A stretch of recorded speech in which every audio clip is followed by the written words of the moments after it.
Hello, everyone.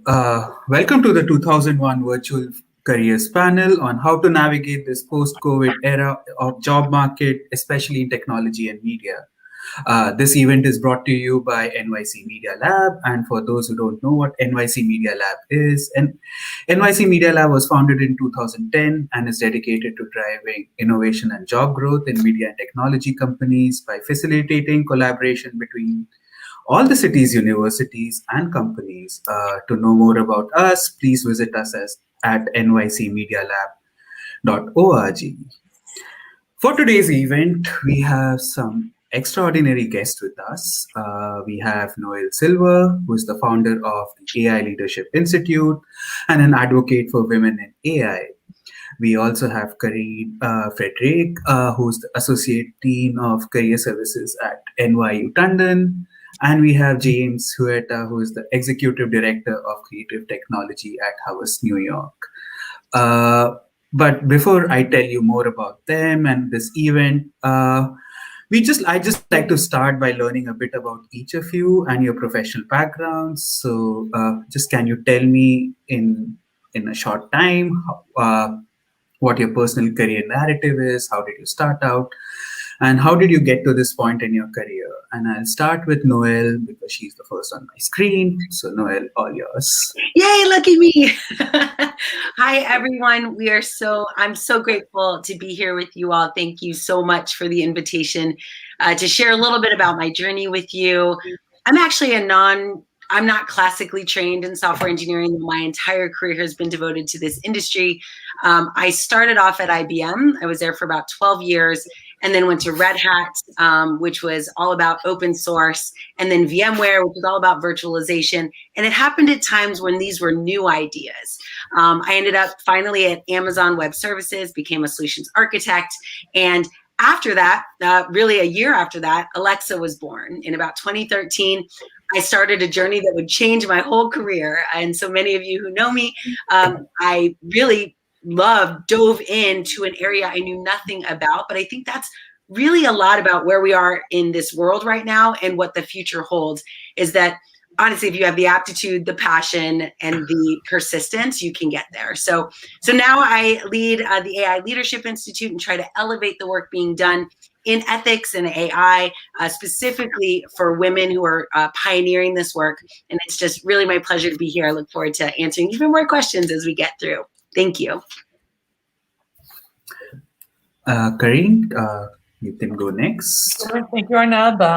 And nice to meet you, Noelle. Great introduction. So as far as myself, my name is Karine. I am the Associate Dean of Career Services at NYU Tandon School of Engineering. I've been there for 5 years, and my background is actually in HR, talent management, and my passion since I graduated actually from NYU, which was Polytechnic before, has been professional development. So right now I lead the resources and the deployment of services for all our students. So we've got about 6,200 students at NYU Tandon, plus recent grads, helping them find internships, find jobs, and giving them the tools to be successful in their first jobs and in those internships. And I'm super excited to be here as well. Thank you so much. And James? Sure. Yeah. Thanks. Thanks for having me. This is really exciting. I'll take you through some of the twists and turns and maybe the mindset that I was in some of those twists and turns, which might be helpful for people who aren't sure what they want to do. I went to school for science. I thought I wanted to do research, and I worked in a lab in college, studying protein folding. Found the lifestyle of the grad students I was working with to be rather lonely, and they were like sleeping on the couches next to the centrifuge, and I was a little bit unsure whether that was really the life that I was looking for in the near term. Finished up studying science, ended up going into working in the music industry as an assistant because I had an interest in music, and I thought, well, I don't want to go be a musician, that's not practical. How about the music industry? Learned a little bit about creative and production in that. I was working in like the packaging department, so understanding workflows and how art directors would work with photographers and then designers to lay out packaging, and found that I had a bit of a knack for understanding that workflow and helping like organize resources to get work done. I had a friend who was working at a digital agency at the time, and this was right around the time the iPhone was coming out. So apps were blowing up, websites were becoming much more exciting and interactive. And I went and worked in digital production there for a number of years, helping not as a technologist, not as a designer, but as like a project manager and a producer, again, helping things get done. Found my way out of that into an early stage startup for a couple of years and helped grow that more in like an operations capacity. I was the first employee and we had to figure everything out from the ground up. And I got to kind of like do a little bit of experience design and do a little bit of tech lead kind of things that I didn't have any actual experience in. But when you work for a beginning stage company, those things don't really matter. You just have to get in there and do the best you can. And then found my way back to Havas, New York about four years ago, where at the time I was joining a practice that was focused around artificial intelligence through a partnership with IBM.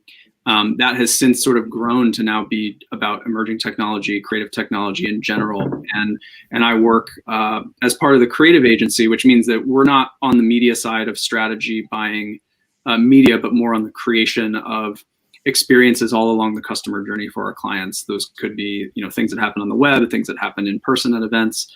And I work with a team of technologists, team of, experience designers, visual designers, CX strategists to bring those things to life. And that's my twisty turny story. Thank you, James, for this. And lastly, but not the least, it's me. I'm Arnab. I graduated. I'm a recent graduate of the ITP program at NYU. And before I graduated into a recession this time, I also finished my undergrad in 2008. So I've graduated into a recession twice. So that gives me an extraordinary willpower to kind of navigate the job market. I am a creative technologist by profession, which means I get to play around with a lot of technology and usually work in early stage startup or new prototype development teams to create technologies which might be used by everyone in the future. So that's me. And moving on to the next question, we all know that COVID has had a great impact on the job market. Can you all tell us a bit more about your respective industries and how COVID has impacted it in the last 6 months? I'd ask, we can probably stick to the same order, or if anyone wants to go first, please feel free. Sure, I could start.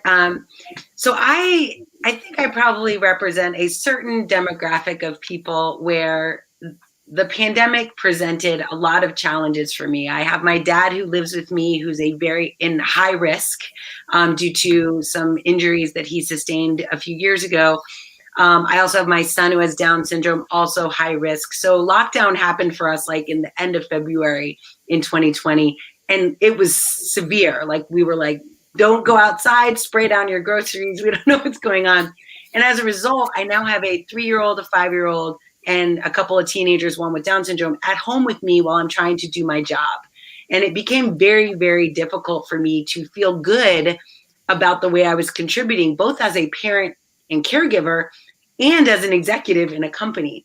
And I feel like the biggest thing that I had to do personally, let alone what I had to do for my companies, was I had to really think about what is success for me. And I had to redefine what success looked like in this environment so that I could go after it and feel good about it. Because otherwise it became this kind of spiral of not being good at anything, right? Classic plate spinning. I would, barely get one going and then one would fall over. And I would constantly have this sense of, either failure or inadequacy. And I think last year was a huge lesson for me in identifying things I could go after, figuring out what I could control and do good at, and then really letting the rest go. And I feel like that is something that is a life lesson. It's not just because of the pandemic. We have these things that happen in our lives, but it's a really good lesson for me that I need to, take it easy on myself when the world presents things that I can't control. I don't know if anyone else wants to maybe chime in on their specific experience. Yes, Noelle, I can definitely relate with, taking a time to be reflective. It's been a change for every one of us, right, on different levels. But I think that everyone has challenges to this day. And it's been a roller coaster. That's been my experience. From my perspective, so we work mostly with technology companies, Google and Amazon, IBM, and banks, right? So, and media companies as well, and all. I think across industries, what happened from my window is that in March, everyone went into lockdown and employers completely halted hiring. So there was any job that was currently posted, any recruitment process that was going on was completely stopped. Everything came to a standstill.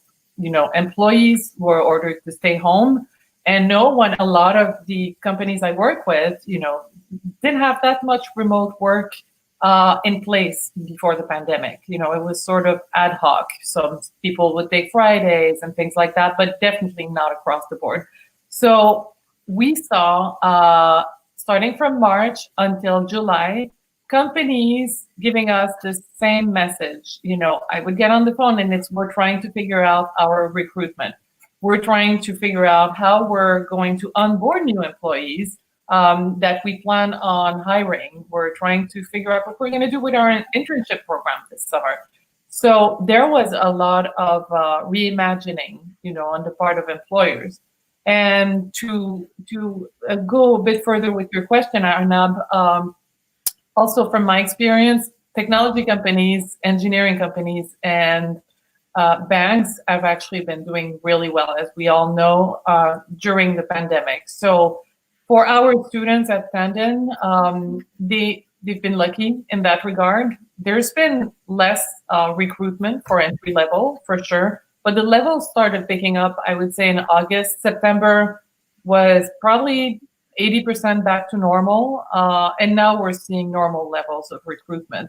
Internships are a different story. I think that a lot of companies are still trying to figure out how to really have a good internship program. But it's been a big adjustment. And I'll close saying that I have been just amazed to see how creative the employers we work with, my colleagues, everyone around me has adapted, been able to just rethink how they do work. And also this is going to last, right? Because all we hear is, I'm not going back to life before. So, and we hear that from companies as well. So I think it's going to be a long-lasting impact. Yeah, I would say that for the agency business, one of the challenges for an agency, I think, is that if you're not careful, you can become too much a reflection of your clients, in the sense that, and this has been true, I think, in the agency business for years and years, is that they were sort of created to mirror a lot of the internal structures within clients who are hiring them to, be experts in particular things and understand their business and create communications for them that were effective at marketing whatever it is the clients are trying to sell. But it's very easy, I think, without strong leadership that are thinking about how to build a lasting company, and truly a company that in and of itself reflects a certain value.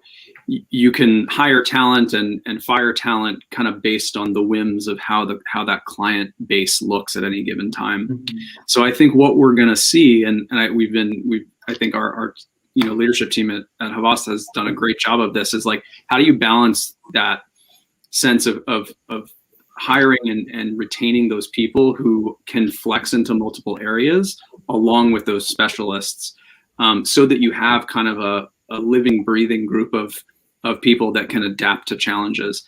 And in terms of demand, I think as the pandemic goes on longer and longer, we're probably just getting to a point now where any company out there has realized that they might have been waiting, week by week, month by month for things to get back to normal back in 2020. But if you haven't been evolving your business to meet this, new normal to some degree, through accelerating your digital transformation, really thinking about your digital customer experience, through and through, and trying to excel at that. Now is the time where companies, if they haven't been doing that already, they have to do it. That's been the case for a while. So I think we'll see continued growth in that area as, whether it's agencies, whether it's software companies, the demand for, talented people who can design and deliver experiences that really deliver meaningful value to clients and consumers is just going to continue to grow. Thank you everyone for those comments, because and based on what you just said, that kind of brings this other question in my mind, is that given that the very nature of industry and like success and how to like navigate this has changed for all of you, and you've been working for a while, how can new job seekers differentiate themselves in these new virtual in these environments when we're like, stuck in this box that we have? Because a lot of guidance that already exists in this idea that interviews will be face to face. For example, me, like I'm much better in the third dimension than in these two dimensions that I have. What would you recommend? Like, what kind of resources, or like what kind of cover letters or resume, like how do you approach a company, and like best practices for virtual interviewing? Like, what are tangible things that a student can take to like make their chances of being employed better? One thing that comes to mind, which has completely changed, is networking. Because before we would go to networking events, we would go to alumni events, conferences in person, or we didn't have time to go. Now, all networking is virtual, but a big shift, which has been, I think, fantastic, is that people are much more open to networking because we're all isolated, right? Most of us are working from home. And this 180 turn we've seen, where we have students, for example, and recent grads who will reach out on LinkedIn to recent grads or to VPs in large tech companies saying, I'm really interested in learning more about your company. Would you have a few minutes for a chat? And people are coming back to them and saying, yes, actually, I'd love to. Yeah. Because, the part they leave out is, yes, I'm busy with work, I'm busy working from home, but I'm also dying to have meaningful interactions and to connect with people. And networking counts so much for anyone who wants to either enter a new industry, move up, or move to a different role. This is the time to connect with people in industries that are interesting to you. And people are receptive to that. Yeah, I would. Go ahead, James. No, go. You want to go? No, you go. I was going to say, yes, the virtual networking thing is key, and I definitely agree that people are more receptive to that than ever. And I would recommend just finding some sort of common ground. Like, if you're interested in a particular company, maybe there's somebody at that company you want to meet, and you can find someone who went to your school. Maybe they know someone at the company. People are very excited to talk to anyone these days, but I think more so if it's coming from some trusted source. And you only really need one degree of connection, I think, to get kind of from, person to person in there. So you can find somebody that's connected to somebody else and start a conversation there, ask them if they know someone else. And as long as they have a good relationship, they can connect you. And the fact that they've introduced you to that person is going to be enough for them to have a conversation with you. I think the cold reach out is still hard without some, but you can usually use the internet to find a way to draw the connections and connect the dots that you want. Yeah, I will add from a person who has actually gone through hiring processes twice during the pandemic, and how difficult or challenging that is to not ever personally meet, like literally go through 5 or 6 interviews remotely and never meet the people either that you're hiring or that you're working for. And the challenges and changes that we have to kind of accommodate to make that a better experience. And the reason I've done it twice is because the first time I did it, I wasn't really intentional about the things that I think were easier to acquire in a in-person interaction, right? So when I went on site and I spent all day at a company interviewing, I could see like how are people in the hallway, and I could tell things about a company. And now when you're virtual and sometimes it's phone only, you might miss out on these cues about, is this company a place you want to be? So I encourage you as you go on the journey, of course, as a company doing the hiring, but also as one going through that process, really thinking about, like, how can I intentionally ask questions that will give me the feedback I need to make sure this is a good fit for me? Because I have, I go to someone's website and I believe what that says, but that's not always exactly the group you're joining or the culture of the company that is being represented, right? That's the marketing team, but it may not be where you're going. So I think knowing that that world is changing and that likely in the future, even at least part of your interview process will be remote, being able to ask more questions and feel comfortable interviewing your company as much as they interview you, I think that's always a good habit. And then the other thing, what I always try to suggest to people who are on, like, searching for a new role, I think everyone should interview all the time. It's a good skill set to have, and it's kind of fun when you don't need a job to just have that conversation.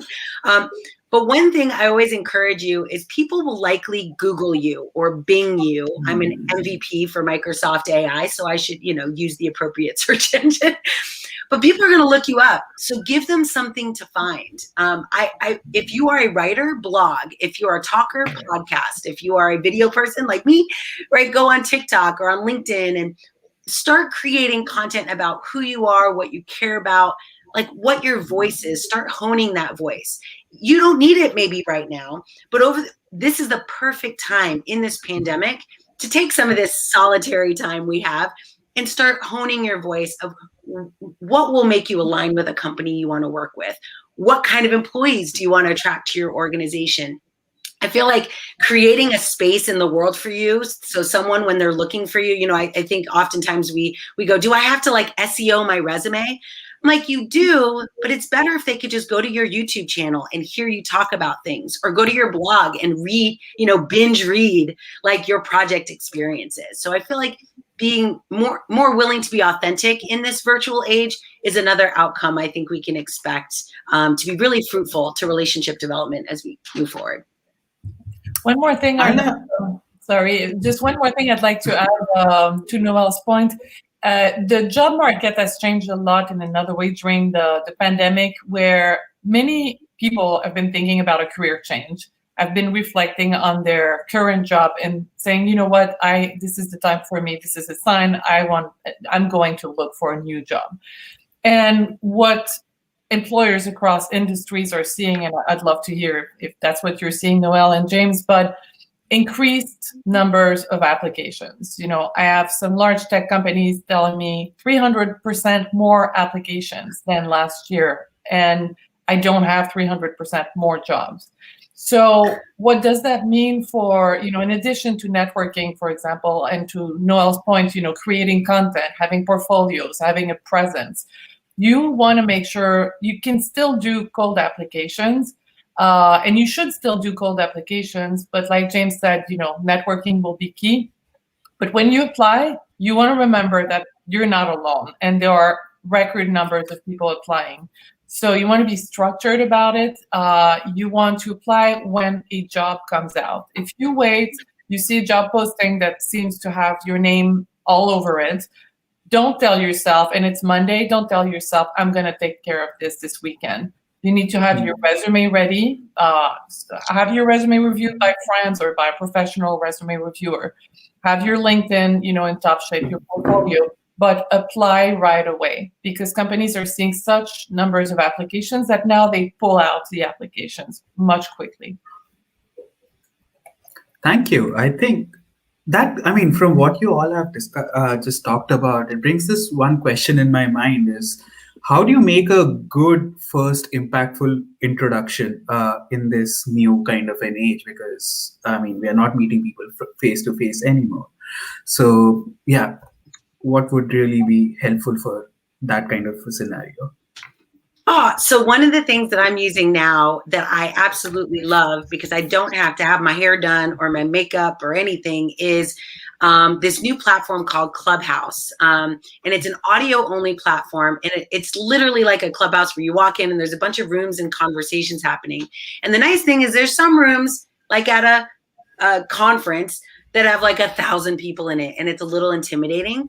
But you can actually start your own room, or more importantly, you can join a conversation that's got 4 people in it or 5 people in it, and you can increase your comfort because it reduces the modalities that you're exposed on, right? So today, virtual networking is tough because not every one of us feels super comfortable on camera, and we don't feel comfortable talking. So talking plus camera just creates even more intimidation. And the number one thing that technologists ultimately deal with is confidence. Even when we know what we're doing, even when we're good at what we're doing, we still struggle with like being confident walking into the room. And so, Clubhouse is a good example. It's still in beta, so it'll eventually launch. But getting into rooms that are a little bit smaller, I think to James's point, like find a common ground with someone, or even maybe open up a chat on LinkedIn with more than one person. So it's not like you're cold, calling one person. See if you can find a few women to talk to if you happen to be a woman in tech, or, in this environment, now know me, let's see who we can, from just the people attending this call and commenting, let's talk on LinkedIn. Just try to create small ways of connecting that's more than just the one-on-one, because I think there's a level of intimidation even one-on-one. So finding small ways to connect, and then connecting to groups. Bill and Melinda Gates did this report out of the Gates Foundation called Reboot Representation. And they said the number one reason people, women specifically, and minorities are not successful in tech is not because they can't get the job. It's actually because once they get the job, they don't feel a sense of community that allows them to feel like they belong and that they can stay. And that sense of community is actually gender agnostic, right? Culturally agnostic. We all actually want to feel like we belong. And so finding a way to either, I hope you don't have to build it, find a community. There's lots of different groups out there that you can join. And you can ping me on LinkedIn. I'm happy to share with you the ones that I'm a part of. But find a community and start there, because at least you have something you can hold on to. Because feeling alone, first, it's not the truth. Like you said, I think, Karine, so well, you're not alone, both from the perspective of you're not alone in the ask of a job, but you're also not alone in the looking. And having that sense of community can be what makes or breaks you as you go through the process of finding a new role.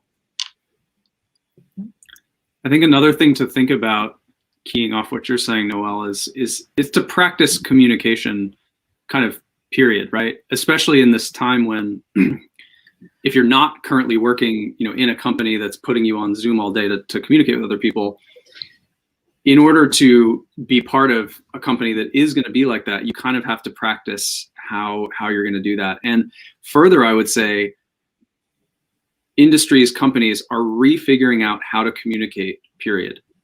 We've entered a time where we have kind of one-on-one communications, through maybe you do a Zoom coffee with somebody, you've got Slack, you've got email, you have meetings that are very different than traditional meetings where you have a bunch of people in a room together, because like right now there's 4 of us here, but we can only have one conversation at a time. It's actually not possible for us to have 2 conversations. I can't. It's certainly not healthy. Talk to Noelle while Karine and Arnab talk to each other. Like, that's not really possible. So you do have to, I think about some of the challenges that a company that you're going to work for, or that you want to work for, is facing, and reflect how you can be part of, helping in a communication style, for example, that is going to be conducive to a remote work environment right now. So, I would be more excited to, pull someone to the top and say, this is somebody we should really take another look at, if I feel like that person's able to communicate with me or my team or my organization in a way that's going to be helpful to us all getting our work done in this kind of unprecedented, different environment that we're still getting used to a year later. Yeah.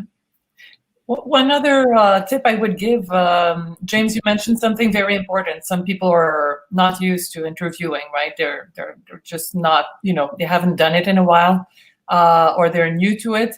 So one thing as part of communications that everyone can do, basically, we all have a phone, right, is get on your computer or get on your phone, FaceTime with a friend, with a family member, with someone in your circle, you can go to jobinterviewquestion.com, which is this wonderful website where you type the title of job you're interested in, and they will give you tailored interview questions for those types of jobs.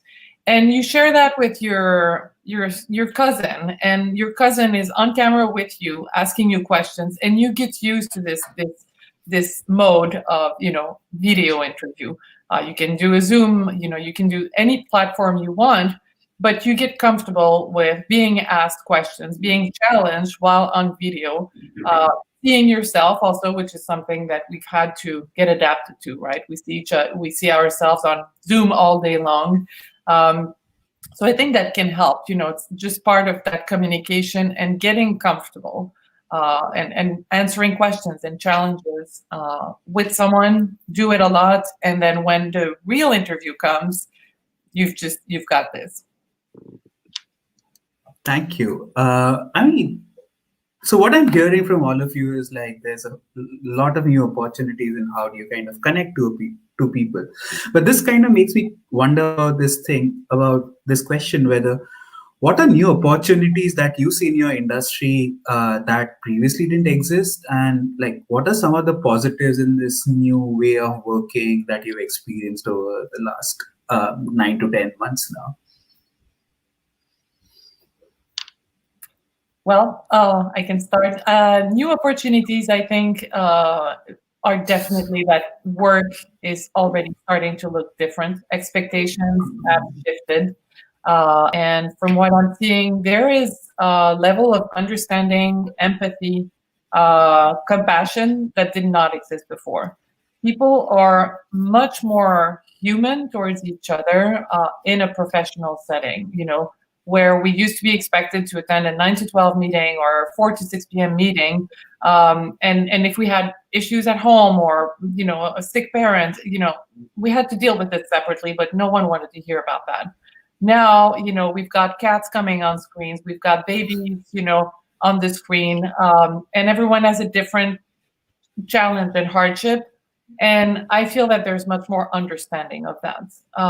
So expectations haven't decreased. It's just that there's been a shift. We all realize that everyone has their own set of challenges. So I think that's been fantastic. That's been a huge silver lining.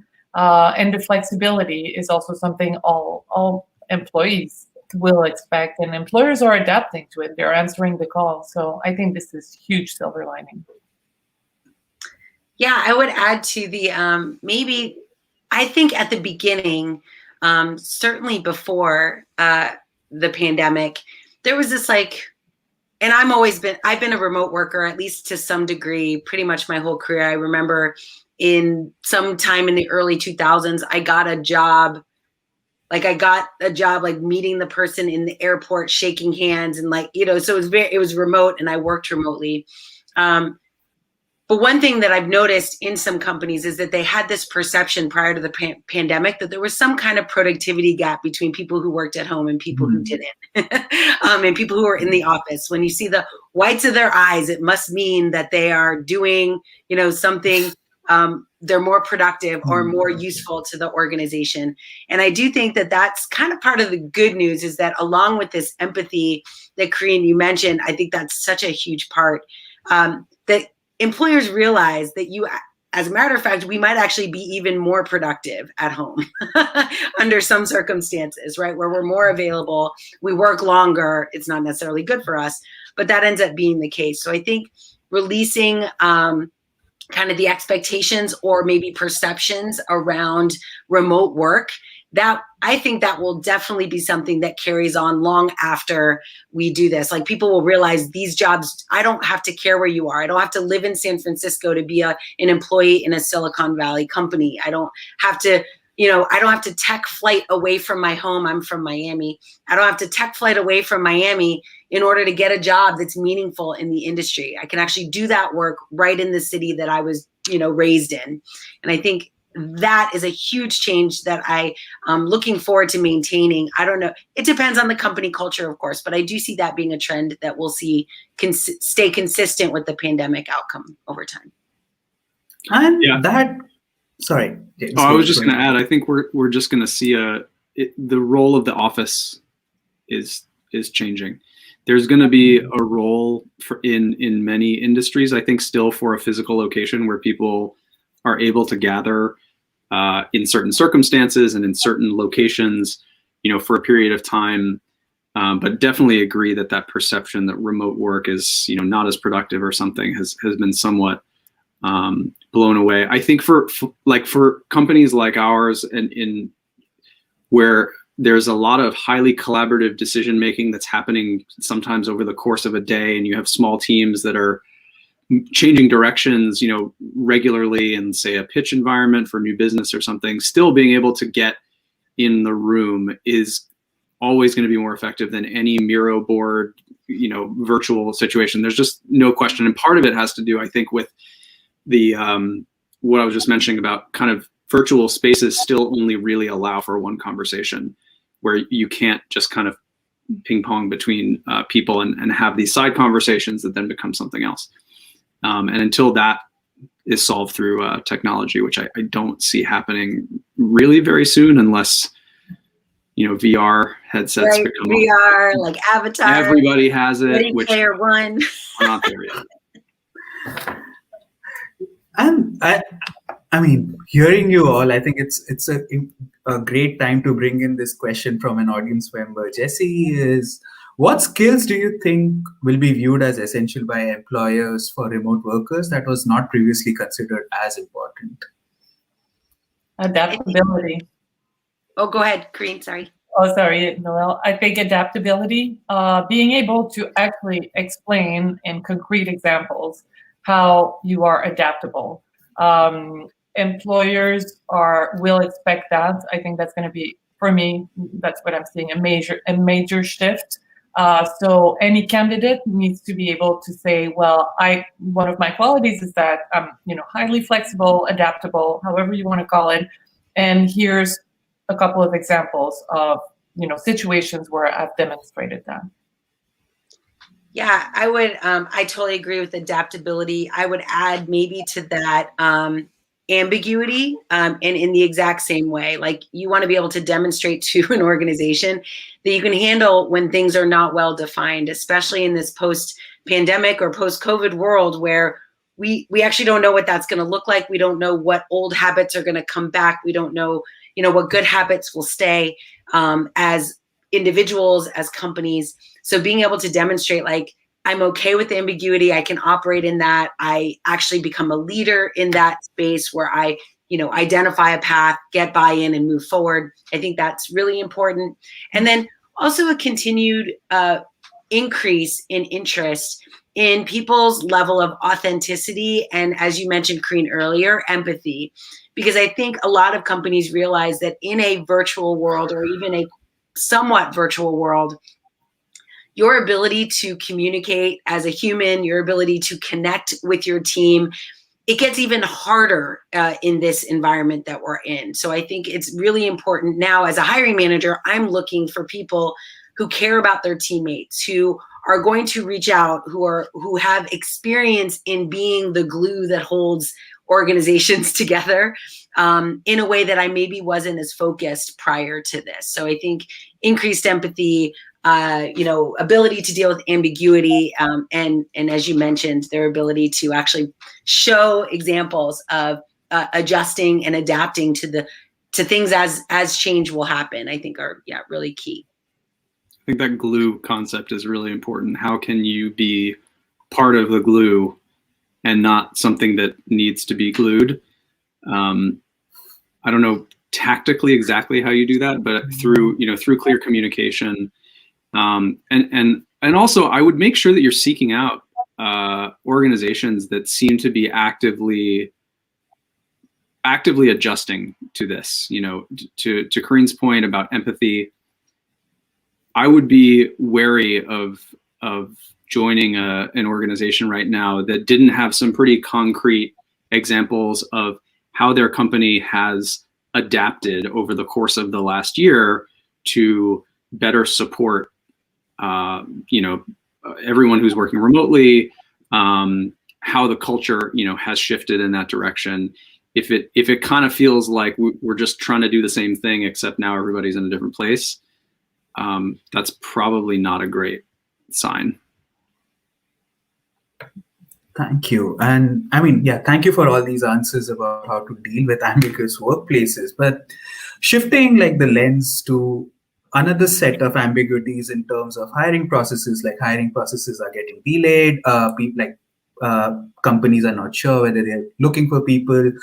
So during like periods of like when you're trying to look for a job, especially for a new graduate and you don't have a job, like what would you advise people in terms of like what do employers want to see in terms of activities or projects during the meantime when people don't have something concrete? I mean, this question comes from Priyanka. So Priyanka, if you're listening, hi. But yeah, what would you say to Priyanka in this case? So many things to do. Upskill. If you know exactly what kind of job you want, until you get that job, take a close look at the job description. What are the technical skills they're looking for? Do you have them? Are you seeing a trend? Is every employer asking for some data science component? Are they all looking for some knowledge of Tableau? And you're not really good with Tableau? This is the time. This is the time to, take a boot camp, take LinkedIn as amazing learnings, how's your Excel, any skill that you see required, on a recurring basis, this is the time to upskill, right? Networking, this is everything James said about, really making networking with an intent. This is your time to do it. And just positioning yourself for the job you want. So what does that job description look like? What do you have? And what do you need to work on? Good. Yeah, and I would like to maybe double click on one part that you had mentioned around there are trends. There's entire industries that are actually growing in this space, like exponentially growing. So it's not all bad news. And that's why we actually do see something that I think we mentioned earlier. We do see a bunch of career changers and people that have done something else for a long time. Maybe we're in retail or hospitality or in any of these other industries, making a transition into an industry that's growing. So taking a little bit of time to research which of those industries there are. I will selfishly make a plug for, of course, the world of data, as you mentioned. We have more work in data engineering, data science, data analytics, more work than we have people that can do the job. And it is not you're not born a data scientist, though I do know some data scientists who would say you are. But there's so much involved in the work of data science prior to building a machine learning model, for example. To James's point, like there's product owners, there's designers, there are so many other roles that are in these fields that are massively growing. So understanding that there are industries that you can focus on, and there are places. It's actually how I got into tech. I was never really, I didn't graduate from college as a computer scientist, but it was Y2K, and every billboard, back when we had billboards, I guess, but every billboard said, we need Java developers. And so I went to Barnes & Noble, picked up books and learned Java. So if you want a job, there's jobs out for you. You gotta have to align what you want to what the world needs. And I think for some of us that could spell magic for an entire career. Yeah, I do think the availability of training, information, everything from free YouTube videos to, courses you can pay for, the combination of, not to say that everybody has more free time now than before. Like, I don't necessarily know that that's the case for me or a lot of other parents, for example, but the combination of this time period along with the availability of that information, I think to Noelle's point, and Corinne's point, you can actually make a lot of progress towards a particular field if you are wanting to home in on something. Or if you don't know and you're exploring a bunch of things, that's a great way, like Noelle's saying, make things, put it on the internet. You'll have a whole collection of things that reflect something about who you are and what you've learned. And that can all be, useful if packaged in the right way for a particular opportunity in the future. So definitely don't, meet somebody new every day virtually for sure. But you should be also, working on some skills if you don't have the skills that you actually need to get the job that you want. And yeah, all this talk about data and someone mentioning previously that the number of applications have increased. This brings me to one question: is clearly the number of applications have increased, which means there's a lot of data coming into the recruitment process, which also means that there's a lot of automation and AI based screenings happening. My question would be and this is coming from the audience who prefers to stay anonymous, is how has data AI impacted the recruitment process, and how does one kind of tailor their resume to get past that first layer? How do you kind of create signal from noise? I'll start with the tactics that I personally use as maybe helping more from the person building the resume side. LinkedIn has a great new feature that allows you to build a resume from your LinkedIn profile. If you're one of those people who happen to use your LinkedIn profile as your resume, this works really well. So if it's up to date and has all the things you do. But one of the nice things about it is it will actually surface, based on the objectives you define, it will surface keywords that match those objectives and recommend places within your resume that you should place those keywords. So if I say, for example, I'm looking for an executive position, it's going to say, wow, you really should have words like leadership and teamwork and cross-functional. It'll bubble those up and make them available to me. So if you're just starting out or trying to figure out how to do this, that's a great tool. And there are other tools like it that you can pay for, of course, as a service, or you can hire someone to write your resume. But I found that was really helpful because it's AI driven, right? It's looking at the field of people that are in this role successfully already and saying those people have this keyword, you should add it too. I will say on the AI, putting my AI hat on, that AI, especially in hiring or in areas of human discernment, is good and bad. Obviously, going through 300 resumes is really hard. So as a person creating a resume to put out there, I want to make it as easy as possible for that algorithm to put me in the right box and bubble me up accordingly. So there should be some level of intentionality around SEO, right? Making your profile have keywords in the areas that you want to be in or want to be seen in. On the other side of that, though, as a hiring manager and as a recruiter, I really have to be very careful about any AI-generated outcome because AI is ultimately trained on the data that made our world, and we are, in general, a biased community of humans. We have not made hiring decisions, thinking holistically about the diversity of culture we want in our company. We've made hiring decisions pretty blanketly, everyone should have a degree. Turns out I actually don't need everyone to have a degree, but the AI model would pick that up as a pattern and make decisions or bubble up decisions based on that. So I think we're in a stage of artificial intelligence where it can be helpful, but it also just as easily can actually be hurtful. And as someone who cares about diversity in engineering, who cares about equality and equity in technology, but more importantly, cares about technology that's responsible and the responsible use of AI, this is an area where I don't think we want to rely too heavily on that outcome without knowing that data that was used to drive that outcome was diverse in nature. So I know it's like a little hole we could drop into, but I would be remiss if I didn't mention it. Yeah, the applicant tracking system, so the ATS, right? I don't think that do we need to think about it as candidates? Sure, of course, AI is a reality in recruitment and has been for 10 years and increasingly so. But if you are, let's say, qualified for positions that you're applying for, the keywords will be there, right? The technical skills that are required will be there, unless you have a resume that really needs to be spruced up, and that's a different problem, right? That's when you go see Ask Grandma, and there are 10 top sites that you can have, fairly cheaply done. I mean, not cheaply, but competitively priced resume review.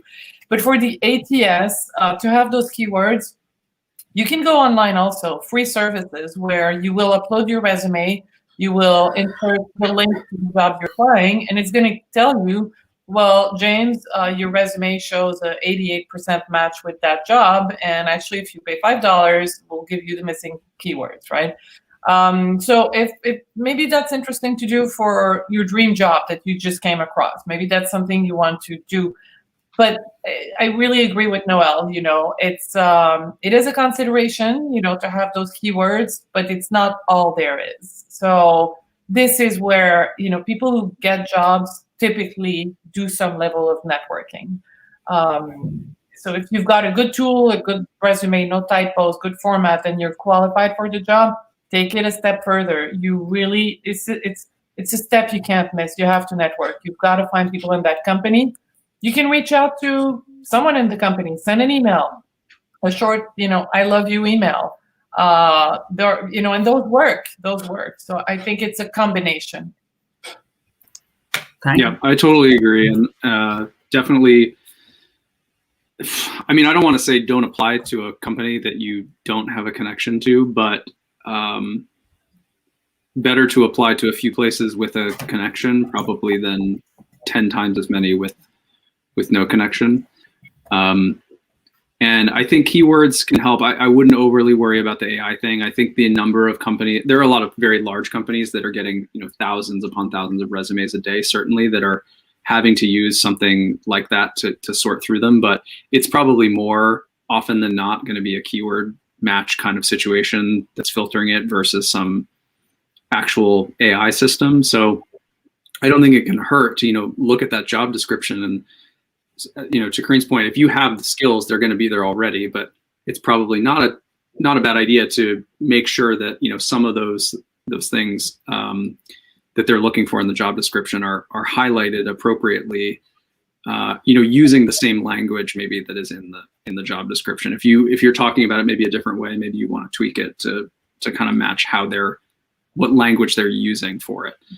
That could help, but probably not again the place to spend all of your effort, keyword matching your resume to every single opportunity you're interested in. Yeah, and I would say the only thing from an employer or hiring manager's perspective is I do think we are in a time where it is time to really look at the words you're using to describe the role that you're creating. Because I think I'm not trying to read anyone's mail, but there's a lot of copy and paste activity when it comes to creating job descriptions. And some of those words are not inclusive. And for example, I see on certain job descriptions, like work hard, play hard, basically this like culture of like 1998 sales, stuff. It just doesn't resonate with me, for example. And I actually ended up being a perfect candidate for that role. So really taking some time, and also words like you have to have a degree to play here, when companies like Google and Apple have now made it deliberate effort to remove that or add to degree or professional experience, right? Like make sure that you're making your job descriptions and your the work that you're doing to find candidates, make sure that those words are inclusive and don't accidentally alienate people from even applying to your role. So just to take it from the one applying to the one maybe trying to find candidates, I think that I've seen a lot of job descriptions that I'm like, so that's been going around for about 8 years. It's time to rewrite some of those. And if you find an opportunity like that, I think, and you still want to work there, one way to stand out is to, call it out and explain. I don't think you'd have anything to lose by saying, here's what I think you really need. We notice you use this, terminology, but here's who I am and here's why I can help you. That might bring you to the top of the pile because it's going to be different than what everyone else is saying. Again, assuming that you haven't found it to be offensive to the point that that's not where you want to work anymore. Like you're not trying to go in and be like, look, you. Yeah. But yeah, great. Well, thank you so much. I can't believe that we've been talking for more than 50 minutes, 55 minutes, whatever. But I'll hand over the mic to Erica, who has a few questions from the live stream. Erica, all yours. Yes, thank you. Thank you, everyone. And this has been a really fascinating conversation, and I think we've covered so many different topics. So I'm going to pull a couple questions that we've gotten from our audience here in the YouTube chat, and I'm going to combine two of these into one. So how do you demonstrate your preparedness in the creative tech sector? I think a lot of folks here that are watching are sort of in this intersection of tech and art and film and sort of creative tech. And I'm going to combine that with how do you make an impactful initial introduction? I think this is sort of like how do you cut through the noise? But yeah, thoughts, advice. Passion, I think, is the one word that across industries, you will make an impact on anything, anyone in your life. If you're truly passionate about it, it will come through. And Noelle mentioned something very, very important earlier, confidence. Confidence, you have it. If you don't have it, or you feel like you need more, work on it, that will come through. If you can tell someone, if you know what you bring to the table, why someone should hire you, why you're worthy of this job, and actually they would be lucky to have you. Passion and confidence, I think. I think creative technology is a pretty hard thing to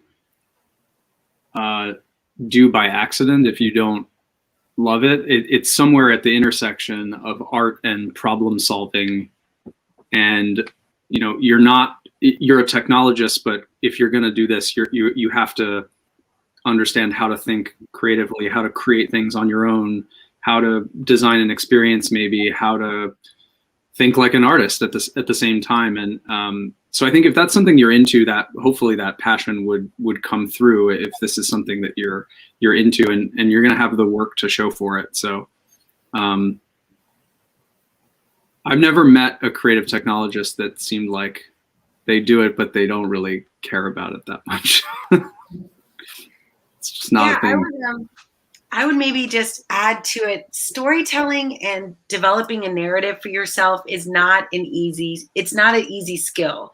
And it doesn't just happen. You don't just all of a sudden have an elevator pitch. It takes some work. And I do think it's worth the effort to actually think about what is your story? Like, why did you get into tech? Why is this area of tech interesting to you?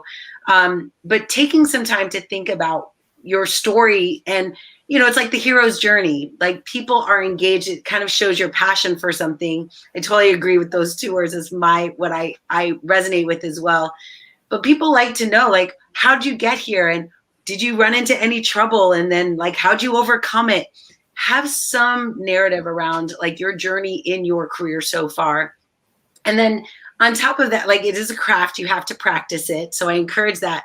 One thing I've done to help create confidence in people earlier in their career is look at the world of AI for good, tech for good, data for good, like these different aspects of the world that have use cases, nonprofits, and find a way to demonstrate your craft, whatever it is, whatever creative side of the world you live on, and see how it could show up in these areas. Because when you can align the technical work with your creative output, it actually creates confidence, because you can speak from a place of like, oh my gosh, I really care about this problem. And here's how I used my creative, side of technology, engineering, media to help that problem. And I see a lot of people who are like super quiet and introverted light up when they talk about how their skills align to a problem that the world has that they can help solve, even if it's not directly aligned to that employer or what they do, but it's just so they can break through and you can see the excitement in someone's face that they care about a thing and they have the skills to solve that type of problem. I think that's another thing you can practice or figure out an alignment towards. Awesome. Thank you for that. These are all great responses and great advice. So I guess we'll close out with one last question. We've talked a lot about how, the personal and professional are really blending together in our world today. Is there one life lesson that you would want to, impart upon our audience that you've learned over the course of your career? Some sort of like wisdom, some truth that you think, has helped guide you and has carried you to where you are today? Sure, I'll go first. Maybe we'll repeat our little sequence. But I think the biggest one, especially now that I've been in this industry for 20 plus years, is that, not to quote a show I don't watch, but winter is coming. Like, winter is winter happens. It's a cyclical process. Like, I will tell you, very quickly last year, or maybe it's, I guess now 2 years ago, I was unexpectedly, and granted, I felt unfairly, but I was fired or let go immediately from a role that I thought I was doing great at. And it shook my world. Like, that winter instantly set in. I got 2 feet of snow and I was trapped. And I wasn't really prepared. But the good news is unfortunately, or fortunately, I've had pretty bad challenges throughout my life. And now I know that actually isn't the story. The story then became, okay, I almost immediately flew into, how do I solve this? What am I going to do next? And my next opportunity ended up being at NPR as a VP of engineering. It turned out okay. And I ended up getting fired from Microsoft. And a year later, I just kept doing the work. I kept planting seeds, because after winter comes spring, right? So you plant these seeds in a time where you feel like everything's falling apart. You plant these seeds, you keep your hope and optimism, you read, you learn, you study, just like we're doing in COVID. And on the other end, you end up getting rewarded for that. And so I think moral of the story is, like, winter is always, it's like, there's always going to be a winter. Something is going to happen that's going to shake you. But if you can have this mindset of like, but good news, spring is right around the corner. What can you do in this time of kind of, winter to plant seeds that'll make you more successful? I think that mindset has really helped me recover from everything that's happened. And as a result, I got a year later an MVP award from Microsoft in artificial intelligence, a huge, recognition from this company that I felt had kind of hurt me. But it all ended up fine, right? So I think knowing that it'll be okay at the end, and that after winter comes spring. So you might as well, in that time of what's perceived darkness, get better at it, work at it, plant seeds, and have hope. Oh, thank you for that. Love that. I'll follow up. For me, a bit of a different take, but I really love Noelle's answer. Spring is coming, and there will always be winter days. So, those are certitudes. Personally, I think that the pandemic has made me realize the importance of cultivating other things outside of work, right? I used to be, I'm still caught up, rolled into work and working crazy hours, but I value so much more my friends, my family, creating time for myself. I created new habits and cycling every morning, biking outdoors every morning before work. These are things I will continue doing. I value so much more networking with an intent, not for professional purposes necessarily, just making new friends, developing new hobbies, new interests. And I think that since this is a career panel, the more interest you have outside of work, hobbies you pursue, volunteer work you do, but get involved in society, get involved in things outside of work that will make you first a richer person, a more balanced person, a happier person, interesting, and you're expanding naturally your network, which these people that you're volunteering with for a tutoring group might lead you to your next job, even though that was not the intent. So I think it just sort of all comes together. That would be my advice. Thank you. Yes, so true. Those are very inspiring answers.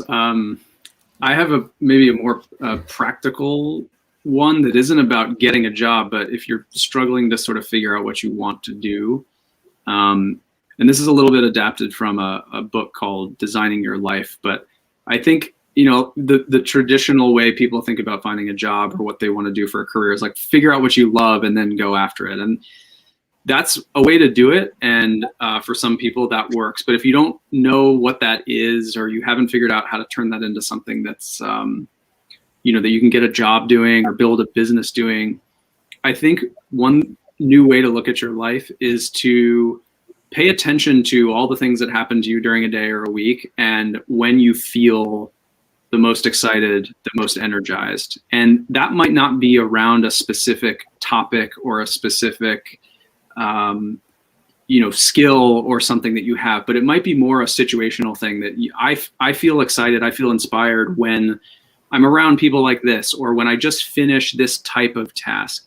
And then take that and kind of cross-check that with what you're good at and what you're interested in, and see if you can kind of come up with something new. It might be a whole new angle for you to look at how you think about a career that'll keep you inspired and energized, that isn't just based on what you're good at and what you think you love. So. Amazing. Thank you all. Thank you all. Arnab, you want to jump in too? Yeah, I got so much out of this today. Thank you everyone for just taking the time and like doing this with us. It was, I have so many notes around me, floating around me. It's great. Thank you. Thank you all. All right. I think with that, we're going to wrap it up. On behalf of the NYC Media Lab team, thank you all for joining us today. This will be recorded and shared afterwards. Have a great rest of the day. And thank you to all of our panelists and moderators. We are so appreciative of your insights, guidance, and advice and time. Thank you. Thanks for